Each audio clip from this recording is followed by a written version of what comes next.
Эфир продолжают новости дня. В студии Марьяна Дулова. Здравствуйте. Коротко о главном. Мне привили Ковивак. Мне 59 лет. Передумал после болезни близкого друга. Александр Бугременко из противника вакцинации превратился в ее сторонника. Молодежь идет в театры и музеи. По Пушкинской карте их ждут по всей стране. И только в Нальчике 11 учреждений культуры. Космос в технике Арджена. Плетеное искусство Руслана Мазло завоевывает мир дизайна. Его работы в модных ресторанах Сочи и Москвы, в частных коллекциях во Франции и Австралии.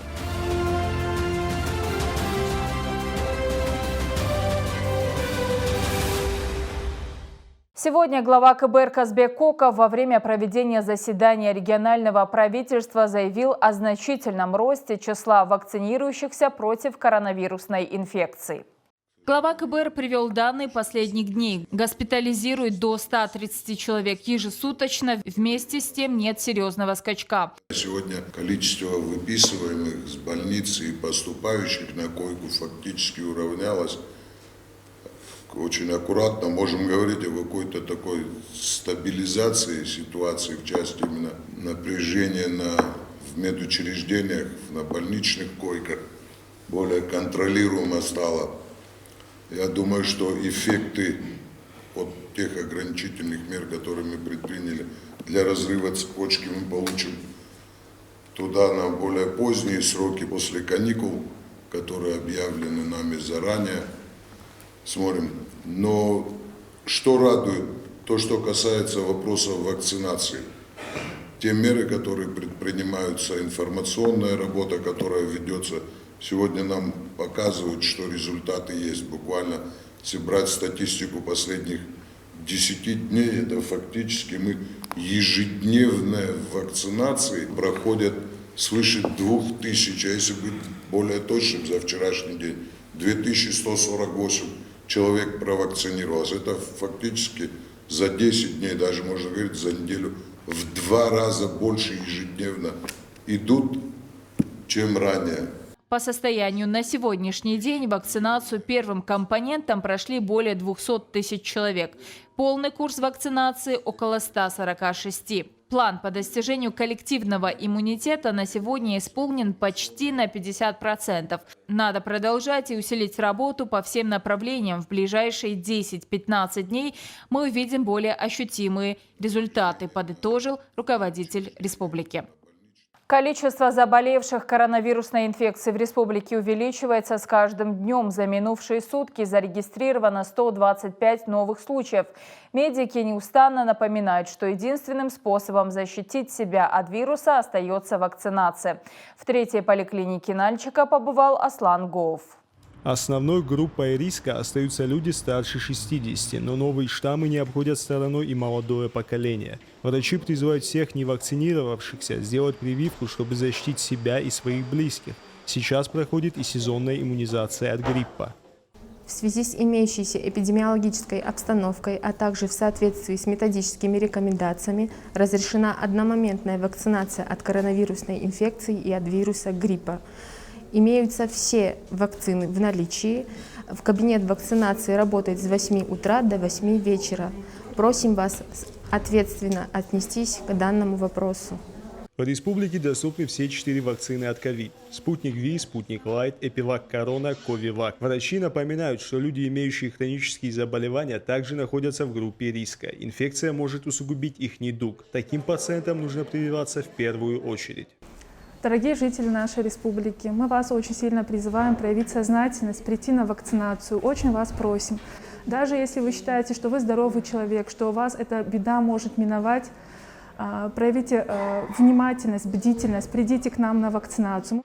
Те, кто уже прошел вакцинацию, настоятельно рекомендуют всем поставить прививку. Александр раньше был противником вакцинации, но болезнь близкого друга заставила его передумать. Теперь он не сомневается в необходимости прививки. Мне привили Ковивак, мне 59 лет. Считаю, что последствия, наверное, будут нормальные, потому что прививка поможет все равно каким-то образом облегчить состояние, если чем-то заболеешь. Вакцинация никак не влияет на привычный образ жизни человека. Прививка убережет от тяжелых форм болезней, делает вирус более управляемым. Все это поможет разгрузить медиков в госпиталях, а работают они на износ. В республике более 80 прививочных пунктов вакцинации. Можно посетить любой из них. При себе надо иметь паспорт и полис ОМС. Аслан Гов, Хазар Базаев, Новости дня. Казбек Оков встречался с новым составом молодежного правительства республики. Оно является совещательным органом при главе КБР. И, по сути, его члены уже участники процесса государственного управления на общественных началах. Общение прошло в свободном формате. Молодые люди задавали вопросы, высказывались на различные темы, актуальные в стране и республике. Власть ради власти – это пустая трата времени. И когда человек принимает решение идти во власть, стремиться влиять на какие-то процессы в судьбе других людей, транслировать через общественное объединение, через властные институты на общество, он должен в первую очередь понимать свою ответственность перед теми, которым он транслирует что-то, на который процесс он влияет в соответствии с делегированными полномочиями. Вы у нас есть нормальные, адекватные, правильные, воспитанные, которые получили образование и сегодня транслируете правильные вопросы. Это просто элементарное ваше поведение сегодня. Это подтверждение тому, что у нас есть такая молодежь. Казбек Оков поддержал предложение о включении молодых ребят в состав общественных советов при министерствах. За нарушение правил обращения с безнадзорными животными – административная ответственность. В Кодекс КБР законодатель вводит ряд дополнений. Законопроект одобрен на заседании парламента. Проектом определяется и ответственность за нарушение порядка деятельности приютов и норм содержания животных в них. В Нальчике приют для 500 собак должен появиться до конца года. Его строительство анонсировали весной. Еще один проект закона от комитета касался регулирования лесных отношений. Депутаты утвердили мировых судей, некоторых без ограничения срока полномочий согласно новому законодательству. Принят также закон об упразднении Конституционного суда КБР, подразумевающий признание утратившим силу соответствующего закона от 1997 года. А также об обеспечении предоставления гарантий материального и социального характера, прекратившим исполнение своих полномочий судьям Конституционного суда Кабардино-Балкарской республики. Коэффициент, отражающий региональные особенности рынка труда в размере 3, сохраняется и на следующий год. Он определяет налоговую нагрузку на иностранных граждан, работающих на территории республики. В связи с тем, что Кабардино-Балкария является трудоизбыточным регионом, приоритетным является трудоустройство жителей республики. Коэффициент в прошлом году и в этом году был утвержден в размере 3, что увеличило в 1,5 раза сумму взимаемого налога на доходы физических лиц. Депутаты всего приняли десяток законов, в том числе и документ, позволяющий республике получить бюджетный кредит, а также поправки в закон об образовании. Речь идет о порядке формирования и ведения региональных информационных систем и предоставления родителям сведений из них. В связи с ростом цен на строительные материалы правительство дает возможность заказчикам, будь то это министерство или муниципалитет, менять цену контрактов. Проект постановления, подготовленный на основе федерального, одобрил Кабинет министров. Кроме того, на заседании одобрили лимиты бюджетом районов на формирование дорожных фондов. Так, почти 200 миллионов рублей субсидий передадут муниципалитетам по итогам года. На организацию пригородного железнодорожного транспорта, согласно договору с Северокавказской пассажирской компанией, республика направит порядка 12 миллионов рублей. Одобрены также изменения в госпрограмму здравоохранения. Уточняются ее параметры с учетом новых ассигнований и перераспределения финансов внутри системы. Минкультура же создает комиссию по сохранению творчества скульптора Михаила Тхакумашева, а Минспорта формирует очередной список спортсменов, которые получат денежное вознаграждение за победы в различных российских и международных турнирах. В Кабардинском госдрамтеатре имени Али Шагинцукова начались творческие встречи. Они проходят в рамках Всероссийского кинофестиваля «Кабардино-Балкария-100». Такие выступления – это возможность спеть и прочитать то, что хочешь, говорят актеры, и с удовольствием исполняют свои любимые песни и стихи. В первый вечер на сцену театра выходили народные и заслуженные артисты России, молодые актеры театра и кино. Второй день фестиваля стартовал с показа фильма «Вершины не спят», снятого в 1987 году по мотивам одноименного романа Алима Кишокова. В киноленте Рафаэля Гаспарянс снимались именитые мастера кабардинского театра Али Тухужев, Руслан Фиров, Султан Каздохов, Басир Шибзухов. Их игрой была показана история Кавказа и народов гор, их боли и страдания, сила духа и танцевальное искусство. Роман, который написал наш классик. И когда обратились все ростинские студии к этому произведению, мы, конечно, все обрадовались с надеждой, что мы тоже примем в этом участие. И у меня, как получилось, я уже рассказывал, совершенно неожиданно. То, что я хотел играть, дали другому, а потом по фильму получился, я играл прототипа Калмыкова. Это зарождение советской власти, послереволюционное время. Вот. Здесь есть исторические личности, такие как прототипы Битала Калмыкова, прототипы Назира Катханова. Это действительно исторические личности, были абсолютно разные по своему мировоззрению и подходу к пришедшей новой власти. Впереди участников кинофестиваля ждет насыщенная программа, мастер-классы по актерскому искусству, просмотры фильмов, творческие встречи, которые будут транслироваться в прямом эфире на YouTube-канале Республиканского Минкульта. Молодежь республики оформляет пушкинские карты. С ней можно бесплатно посещать театры, музеи, концертные залы по всей стране. Пока студенты медицинского колледжа КБГУ успели сходить на один из спектаклей и концерт кабардинки. Ну да, очень стимулирует. Ну, я хожу не очень часто, но мне очень понравилось, особенно выступление кабардинки. Это было нечто. Второкурсник, будущий стоматолог Кантемир теперь отслеживает анонсы спектаклей и концертов, как и его друзья, с которыми ходил на кабардинскую постановку «Ханума» и концерт ансамбля «Кабардинка». Пушкинская карта – это для нас очень хорошая возможность. С помощью нее мы можем посещать различные культурные мероприятия, а это очень хорошо для нашего развития и расширения кругозора. Пойти после пар или в выходной с одногруппниками на спектакль или выставку в нацмузей само по себе звучит заманчиво и точно нетривиально, говорят ребята. Что врать, мало кто сам захочет, изъявит желание потратить свои деньги, карманные расходы и так далее, для того, чтобы пойти на какой-то спектакль. А тут предоставляется возможность, можно сказать, бесплатно посетить какие-либо мероприятия, опять же, тех самых спектаклей, театры и так далее. И плюс ко всему это поднимает культурный уровень жизни.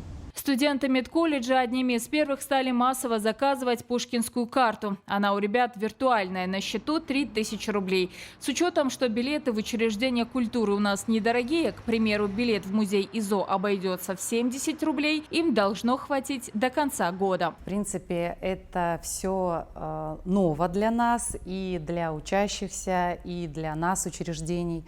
Но я думаю, что это положительно скажется и на нашей деятельности, и привлечет как можно больше молодежи в учреждения культуры нашей республики. Мы работаем с билетной системой Smart Билет, и вся молодежь, в принципе, она может зайти и на Госуслуги культура, приложение скачать себе на телефон и там выбрать мероприятие и купить билет. Или, я думаю, это удобнее и для них, и для нас, они могут заходить на сайты учреждений. Допустим, они зашли на наш сайт, у нас есть везде ссылки, кнопки, нажать «Купить билет», и все это очень легко происходит. В 2022 году пушкинская карта пополнится на 5000 рублей. При этом эти средства можно потратить только на походы в музеи, театры и концертные залы. В магазине не расплатиться. Да и сумма по итогам года неиспользованная сгорает. Впрочем, ребята из медколледжа уверены, в их случае этого не произойдет. Теперь культурные походы – новый способ отдыха между лекциями, зачетами и экзаменами. Его искусство давно вышло из музеев, сменив чисто выставочное пространство на то, что ближе в повседневности. Его арт-джейны, полотна и поистине космические работы из Рогоза – экспонаты частных коллекций по всему миру, часть интерьера модных столичных кафе и ресторанов. Речь о Руслане Мазло. Сегодня нам удалось первыми из журналистов попасть в новую студию мастера. Последние работы Руслан перевез буквально на днях. Здесь практически все из готового. Спрос на его искусство настолько высок, что мастер успевает исполнить лишь 5% поступающих заказов. Он не любит спешки, все делает исключительно сам. И только то, что вдохновляет его самого. Когда я начинал, да, я делал классические циновки, которые были связаны с народом. Но помимо того, что я занимался плетением, я занимался и живописью, занимался гобеленами, занимался керамикой. Ты не можешь не использовать цвет, если ты работаешь с живописью. И, конечно, все это повлияло вот на то, что я сегодня делаю. Подмастерье с моими запросами не скоро появится, смеется Руслан. Он не делает копии своих произведений. Для него важно, чтобы тот, кто приобретал его работу, знал. Второй такой нет. И сделана она руками одного человека – Руслана Мазло. Это честно, это правильно, говорит художник. Я могу сделать миллион таких работ и реализовать, или продать там миллион таких работ, но если я не получаю от этого удовольствия, то я не хочу этим заниматься. И вообще не было так, чтобы я одну и ту же работу 2 раза повторял. Бывает, вот, допустим, кто-то взял, кто-то купил у меня эту работу, и какой-то ресторан или там какое-то частное лицо хочет такую же работу. Но это же несправедливо по отношению к тому человеку, у которого есть эта уже работа. Это что-то невероятное, говорит Руслан. Дизайнеры буквально заболели аутентичной тематикой. Ни один модный ресторан уже невозможно представить без этой эстетики. Вот огромный абажур из Рогоза для нового московского ресторана. Одна из последних интерьерных работ Мазло. Долго искал форму и еще дольше делал. А эти огромные улья, напоминающие коконы из фантастических фильмов, тоже сделаны для московского заведения. В центре Москвы будет открываться большой ресторан «Украина», то есть заброшенное какое-то здание огромное, которое заросло всевозможными деревьями, растениями, и планируется, что эта композиция будет центральным. И когда появляются такие идеи интересные, конечно, ты не можешь не включаться. В руках Руслана Мазло ремесло предков, арт-джейны превратились в говорящее искусство. Да, они изменились, но все же читаемы, в них национальный код. Творчеством он живет и дышит, а подготовку преемников считает своей обязанностью. У меня никогда не было секретов по поводу того, что я делаю. Часто говорят, зачем ты себе конкурентов готовишь. Это смешно. Это дань, которую нужно отдать. Я чувствую, это дань народу. Свое искусство он создает между лекциями и уроками в КБГУ, центре Жабаги Казанока и Баксанском Тыши. Стал немного и фэшн-художником. О Руслане Мазло пишет глянцевый журнал «Elle Decoration». Его работы заказывают для галерей и частных коллекций в Италии и Франции. Плетеные творения Мазло добрались даже до Австралии. Республиканская спортивно-адаптивная школа нуждается в поддержке на всероссийском конкурсе. Организация вышла в финал национальной спортивной премии. Отдать свой голос за Кабардино-Балкарскую спортшколу для людей с ОВЗ можно на сайте sport-premia.ru. В разделе «Номинация» необходимо выбрать «Надежда России». Дети взрослые, которые занимаются в школе, несмотря на инвалидность, достигают успехов. Престижная национальная спортивная премия стала бы для спортшколы большим достижением. Проголосовать можно до 2 ноября. Победители объявят уже 3-го. На этом мы завершаем. Спасибо, что оставались с нами. Хороших выходных!